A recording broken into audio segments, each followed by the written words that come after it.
The day I found out about her infidelity, everything changed.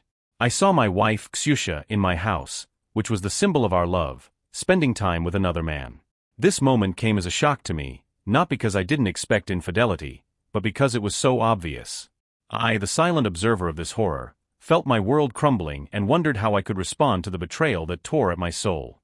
Instead of breaking down or seeking forgiveness, I decided to take a more radical approach. I didn't want to just walk away and leave Ksyusha alone. I wanted her to realize that her actions had serious consequences. I was determined to make sure that she herself faced the same suffering and humiliation that I had experienced. I was about to embark on a revenge that was carefully thought out and planned. Thank you for watching my channel. I create videos for your enjoyment. Please subscribe if you want to support my efforts, it's very important to me. I apologize in advance for any mistakes. Dubbing is done by neural network. Please point out mistakes in the comments so I can correct them. My plan was simple but difficult to execute. I would start flirting and building relationships with her friends and acquaintances. In this I saw not just a way to get revenge, but also a means of showing Zayusha what it was like to feel on the margins of life, from where her outcasts would try to get even a drop of attention. I decided that my strategy had to be not only excruciating, but also extremely spectacular. With each step, I would move further and further into my plan. I knew I would be tried, that there would be accusations, but it didn't matter. I was going to do everything I could to make Ksyusha feel the full extent of the pain she had caused me. And so began my revenge, full of precision and thoroughness that no one could have predicted. The first time I noticed her cheating was by accident. Ksyusha and I always liked to spend time in our cozy house, but one day, returning early from work, I saw her and her friend in our living room. I froze at the door when they didn't notice my presence. They merged into one embrace, staring at each other with eyes that I had known until the last moment. They weren't just admiring each other, they were together in the way I had dreamed of her being with me. I felt something in my chest grab and begin to slowly but surely press down. That evening when she came home, I was walking up the stairs with a bright smile that I was not comfortable picturing. I told her I'd seen her outside the house with a friend, but did so with a neutral tone so as not to give away my emotions. There was obvious consternation on her face, but she handled it as expected. We talked, but I didn't take her seriously anymore. From that moment on, I made a decision. I was going to be sneaky, patient, and more importantly, subtle. I was going to make her feel the same pain and humiliation that I felt. My plan was simple. I would start flirting with her friends and acquaintances. I knew this would be a slow process, but I realized it was the only way to make her suffering real. I took the first steps with ease. My coworker at work, Tanya, always seemed open and friendly, and her eyes often lingered on me a little longer than necessary. I started with innocent jokes and light flirting, which gradually became more and more explicit. Tanya began to respond to my invitations to coffee and dinners with more and more enthusiasm. I used her trust to show her that I could also be interesting and attractive. When I noticed that Tanya started to strike up conversations about personal things and show her emotions, I knew I had succeeded. I continued to flirt with her and strengthen our bond until at some point she became not just a friend, but a true love interest for me. All this time I was in constant contact with other acquaintances of Zayusha, finding their weaknesses and picking up moments to launch my tactics. Every morning I woke up with the realization that my revenge was still going on. I could see Ksyusha trying to maintain relationships with her friends, but they were more and more clearly starting to avoid her.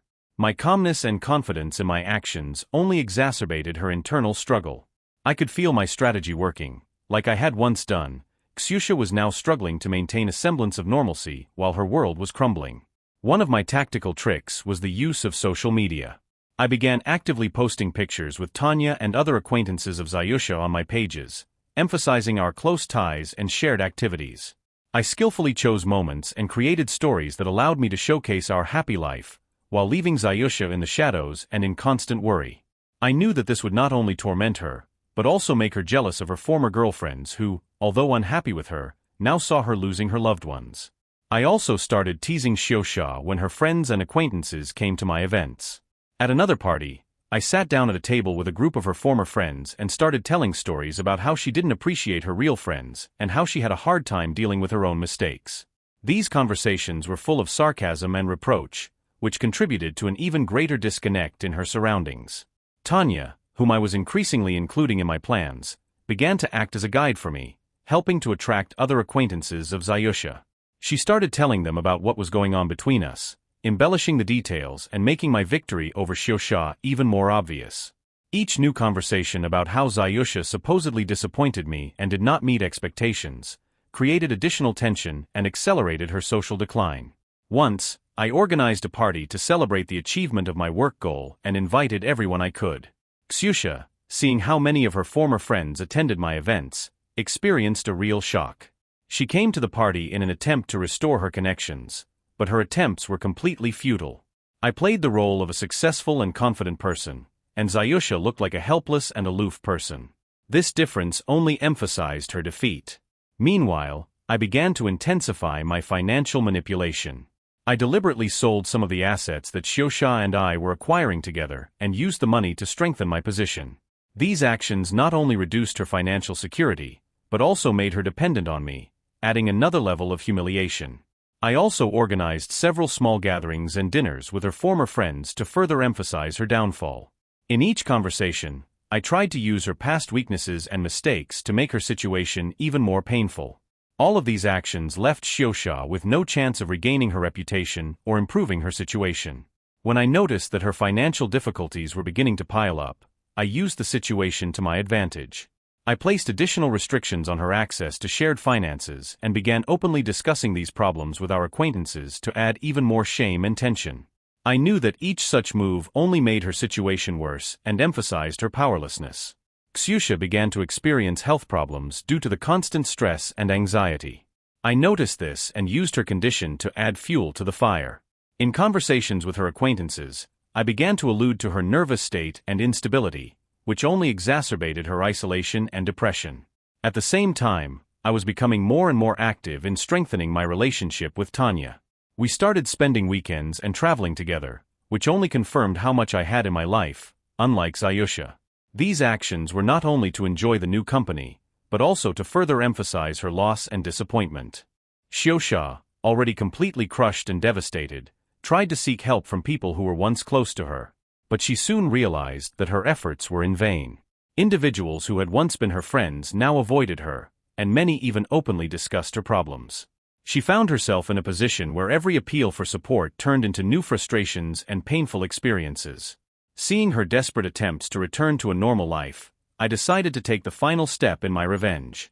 I initiated legal procedures to divide the property that was in our joint name. I planned everything carefully to maximize her financial loss.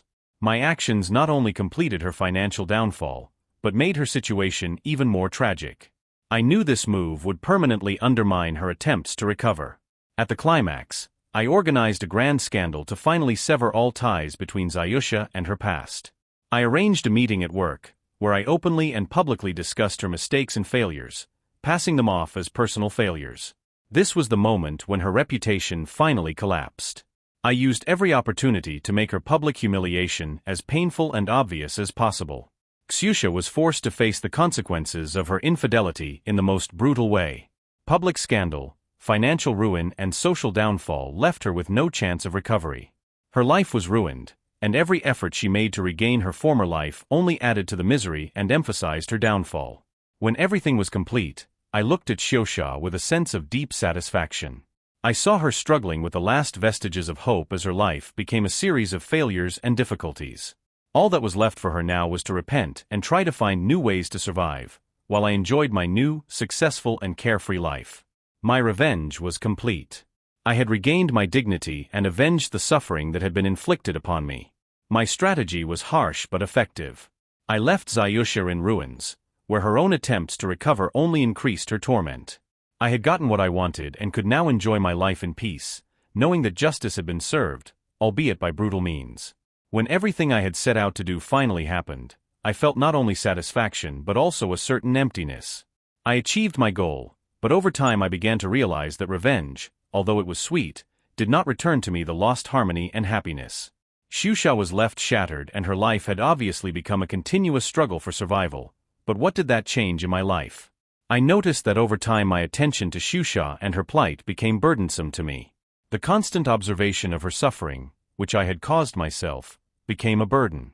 I tried to find joy in my new life, but every time I saw her desperate attempts to cope, I felt a strange sense of guilt and regret growing inside me.